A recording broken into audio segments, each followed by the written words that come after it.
Howdy, y'all. So I got a chance to check out Kioku last summer.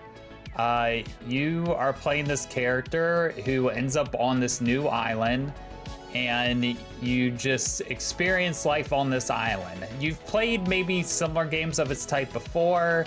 It reminds me of other games I reviewed in the past.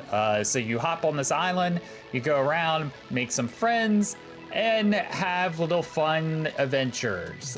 This game has a little bit of variety to it. You can fish. It has a somewhat monster battler to it, where you're getting these kind of gacha sort of monsters and you're fighting with them like marbles. It's very much just like if you took like Pokemon marbles or something and you put it together. That's kind of what this game is, which was kind of really fun to play. You get the chance to fish for crab cages, which you use to purchase more, and then you can fight people throughout the island. Having said that, there's not really any side quests to this game. It's just little activities you can do on your own, but mostly the game is linear in terms of how it progresses. So as you play further in the game, you realize what the countdown clock is for. Why are we counting down by days? As you go further into it, you realize what the countdown is heading towards. And this game doesn't have any voiceover to it. It is all text bubble dialogue, which was fine. The music is kind of simple in terms of just like ambiance. It's nothing too special, but the game looks nice and cartoony and really cool and cute, that sort of thing. This is not a difficult game by any means. All the activities and things you're doing is basically walking around and pressing button to interact with it. And the island itself isn't really that big. It's pretty small. You do have a map, but you don't really need it. This is one of the smaller maps I've played for this type of game.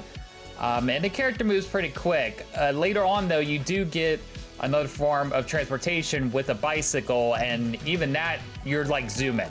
You get everywhere on the island real quick. This is one of the few games that has a map that didn't feel the need for fast travel just because it's so tiny, and this bike takes you everywhere real fast. It's actually really cool because you can take it like upstairs and things like that. You shouldn't be taking it up, but it's really cool. The big negative I have about this game is that I just ran into a lot of glitch issues though. So there'd be quite a few times throughout the game where I would get stuck at a certain point because their action with the character didn't load correctly, or the character would be kind of floating at times. So many instances in the game, the further I got along, I would have to like exit out and restart, and even sometimes that didn't fix the problem, and I would have to redo sequences over and over again. So it wasn't like a complete detriment to my experience. I still enjoyed it, but it did kind of prevent me from fully finishing the game the way I wanted it to. Just because I kept running into this like glitch error. But over time, sure, they're gonna come out with updates to kind of fix and patch a lot of this up. And once it's fully fixed up, it's gonna be a fun little time. I've been playing it like 3.5 to 4 hours-ish, I would say, taking away the issues I've had of restarting the game. So the experience itself isn't too long. It's a nice, cozy little adventure game where you can just kind of relax and just make some friends on the island.